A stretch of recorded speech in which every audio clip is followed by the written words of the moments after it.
आजकल महाकुंभ मेले में प्रयागराज में कुछ लोग बहुत वायरल हो रहे हैं, जिसमें IITian बाबा के नाम से एक युवक इंजीनियरिंग में, स्पेस इंजीनियरिंग में बीटेक की डिग्री IIT भारत के नामी कॉलेज मुंबई से उन्होंने पढ़ाई करके वो डिग्री हासिल की है। बहुत से लोग उन पर नेगेटिव कमेंट भी लिखते हैं या बोलते हैं, लेकिन बहुत से लोग उन्हें पागल भी कह रहे हैं। बहुत से नेगेटिव कमेंट्स हैं जो किसी के बारे में बिना कुछ विशेष जानकारी लिए नेगेटिव उस पर कमेंट करना तो नहीं चाहिए। जहाँ तक रहा उनके विश्लेषण का, तो देखिए अपना उनका किसी का कोई विशेष लगाव तो नहीं हुआ, बस वो तो वीडियो उनकी सुनते हैं, बहुत से लोग सुन रहे हैं, वो क्या बोल रहे हैं, उनसे क्या पूछा जा रहा है, उन सब से कुछ जो चीज़ें निकल कर आती हैं सामने, तो ये लगता है कि वो कोई पागल नहीं है, पागल बाबा नहीं है। जिसने IIT कॉलेज से बीटेक की डिग्री मेहनत के साथ अच्छे रैंक में पास किया हो, वो कैसे पागल हो सकता है? साधारण शिक्षा नहीं है ना IIT में एडमिशन होना, फिर उसमें स्पेस इंजीनियरिंग उसको करना, फिर उसमें भी अव्वल रहना, बहुत बड़ी बात है।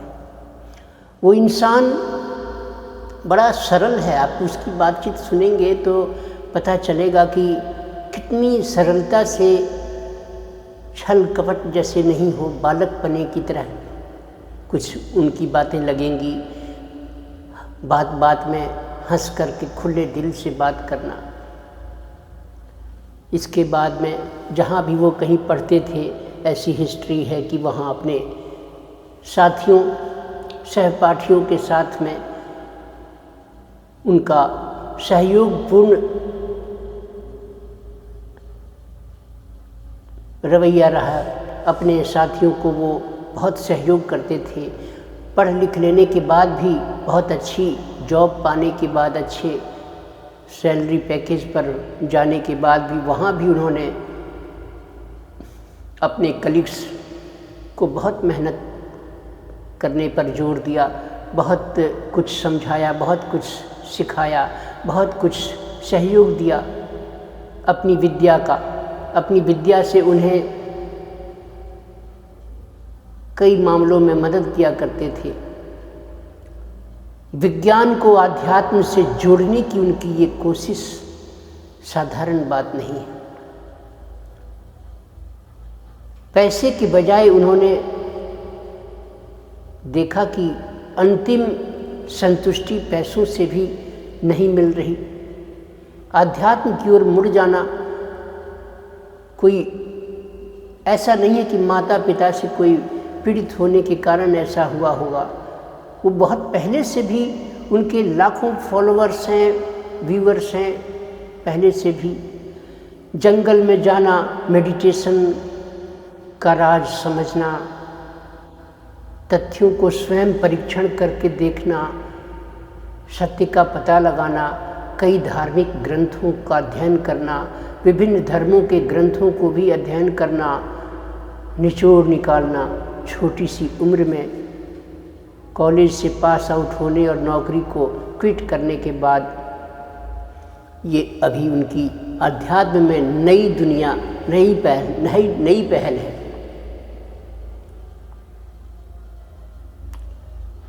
एक हो सकता है कि कहीं ऐसा लगता हो कि उन्होंने संन्यास लेने से पहले माँ से अनुमति नहीं ली, माँ से अनुमति लेनी होती है संन्यास से पहले, माँ से भिक्षा लेनी होती है। ये सब उन्होंने नहीं किया। उन्होंने कोई प्रॉपर तरीके से कहीं कोई दीक्षा हासिल नहीं की। वो स्वयं सत्य को, अध्यात्म को, ईश्वर को, यूनिवर्स को रिवील कर रहे हैं, स्वयं जानने की कोशिश में रहे हैं और जाना है कुछ। उनके तर्क कभी सुनिएगा। विज्ञान को अध्यात्म से जोड़कर देखने की उनकी ये कोशिश है। बहुत बात बात में हंस पड़ते हैं। कभी भी उनसे आप किसी भी सब्जेक्ट पर बात करेंगे उसको घुमा फिरा कर विज्ञान से जोड़ने की चेष्टा करते हैं। ईश्वर और सत्य, अपना गुरु शिव बाबा को ही अपना गुरु मानते हैं, माता पिता मान रखा है।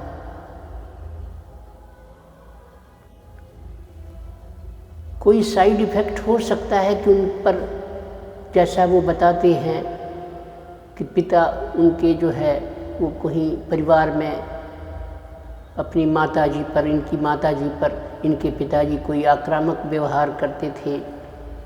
ये असहाय होकर सिर्फ देख पा रहे थे, बस कुछ कर नहीं पाते थे क्योंकि ये छोटे थे। बचपन की वो छोटी उम्र की घटनाएं, माँ पर अत्याचार करना पिता के द्वारा, और असहाय होकर एक बालक का सिर्फ देखे जाना क्योंकि वो कुछ कर नहीं सकता था। उन सब का और जहाँ तहाँ की सब चीज़ें, खबरें, कुछ होगा आपस में इनका पिता से विचार नहीं मिल पाए। माँ पर किए जाने वाले अत्याचारों से भी ये आहत होकर, और उन्हें लगा कि पिता को ऐसा नहीं होना चाहिए, पति को एक ऐसा नहीं होना चाहिए। खैर, ये उनकी पर्सनल बातें हो सकती हैं, उनका पारिवारिक मामला हो सकता है, जो भी है, बात वो नहीं है। पर कहीं ना कहीं कोई साइड इफ़ेक्ट है कई चीज़ों का, जिससे आहत होकर कुछ सत्य को जानने की जिज्ञासा लेकर, और उन्होंने IITian होकर भी, अच्छे पैकेज पर सैलरी की नौकरी पाकर भी, और उन्होंने अपना भौतिक दुनिया सुख वैभव से मुख मोड़कर और संसार से मुख मोड़कर अध्यात्म को चुना, ईश्वर का मार्ग चुना। बहुत वर्षों से वो इसको रिवील कर रहे हैं। जंगल में रहना, मेडिटेशन करना, क्या, क्यों, कैसे का स्वयं उत्तर टटोलना, ढूंढना साधारण बात नहीं है। इतनी हिम्मत हर किसी में नहीं आती जो संसार को छोड़कर, विमुख होकर, अच्छी सैलरी को छोड़कर, अच्छी क्वालिफिकेशन लेकर भी, और वो वैराग्य की ओर मुड़ रहा है। हर कोई से ऐसा नहीं हो पाता। मोह माया में हर आदमी अपनों से अलग नहीं हो पाता। हर व्यक्ति मोह माया के कारण वैभव की ओर आकर्षित होता है, लेकिन एक वो इंसान जो इन सब को छोड़ आया, क्या उनके अंदर सपने नहीं थे एक शादीशुदा दाम्पत्य जीवन व्यतीत करने का? क्या उन्हें गाड़ी घोड़ों में, सुंदर बंगलों में घूमने की इच्छा नहीं थी? क्या उन्हें दाम्पत्य को सुखद रूप से बिताने की इच्छा नहीं थी?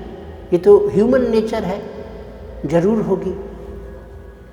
पर उन्होंने संसार में आकर के बहुत सारी विश्लेषण किया होगा, बहुत सारी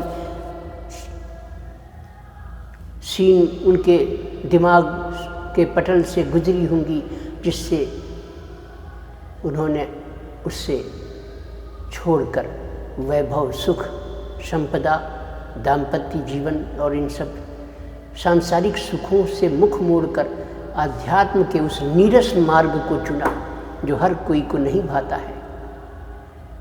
नीरस पंथ, नीरस पथ को चुना जो हर कोई को नहीं भाता है।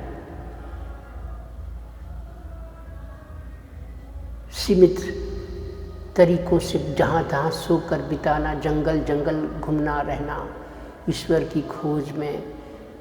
भारत की संस्कृति का इतनी गहराई से, इतने कम उम्र में इतना पढ़ लिख लेने के बाद भी इतनी गहराई से वैराग्य की बातें उनके जहन में है। बहुत सारे ग्रंथों का अध्ययन करने का उन्हें अवसर मिला है, जिसको उन्होंने अपनी इच्छा शक्ति वैसी थी सत्य को जानने की, तो उन्होंने कई धर्मों के ग्रंथ भी पढ़े, उन्हें वही भा गया। अब वो चीज़ अलग है कि कुछ पूछने पर वो कहते हैं कि मैं किंग बनूंगा। अब वो एक अलग चीज़ है कि किंग बने ना बने, पर उनके भीतर किंग बनने का मतलब है कि कुछ भीतर मजबूत ठोस उनका कोई अपना विश्वास है।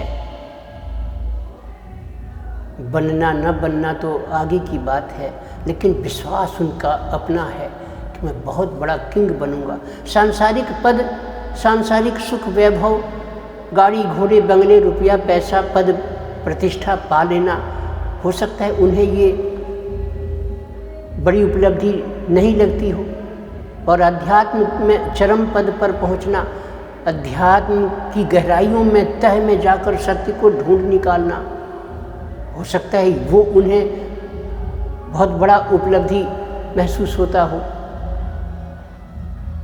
जो भी हो, हर कोई व्यक्ति संन्यास के पथ को नहीं चुन सकता।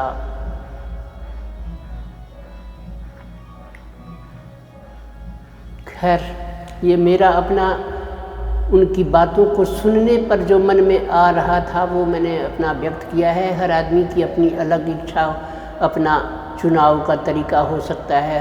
हर आदमी अपने अपने तरह से उस परिस्थिति को अपना शब्दों से विश्लेषण करेगा, नहीं करेगा। वो मेरे मन में जो अब तक की स्टडी से, सुनने से आया, वो यही मेरे मन में आया। बहुत से कुछ लोग उनके बारे में अच्छी धारणा भी रख रहे हैं, उनकी भी कमी नहीं है, वो बड़े संत भी हैं। खैर, तो अब कुंभ का 29 तारीख को महास्नान अमावस्या के पर्व पर है। अमावस्या पर बड़ी भीड़ होगी, मैं भी जाऊंगा। हालांकि अभी अमावस्या जस्ट परसों ही है, तो कल चल पाने में अभी थोड़ी कई सारी असमंजस मुझे दिख रही हैं। तो अब ऐसा लग रहा है कि 90% तक ये उम्मीद है कि शायद मैं कल नहीं चल पाऊँगा, प्रस्थान कल नहीं करूँगा इलाहाबाद के लिए, लेकिन जाना है, बस ये सोच रखा है, देखते हैं। चलिए, महाकुंभ का ये अवसर बहुत दुर्लभ है। आप भी संभव हो सके तो एक बार डुबकी लगा आइए। वो ज़रूरी नहीं है कि अमावस्या पर ही जाएं, भीड़ भाड़ बहुत होगी।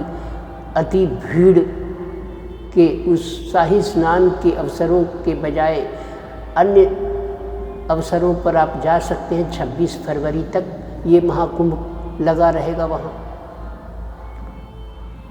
तो देख लीजिए, आपकी जैसी चॉइस हो। शुभ रात्रि।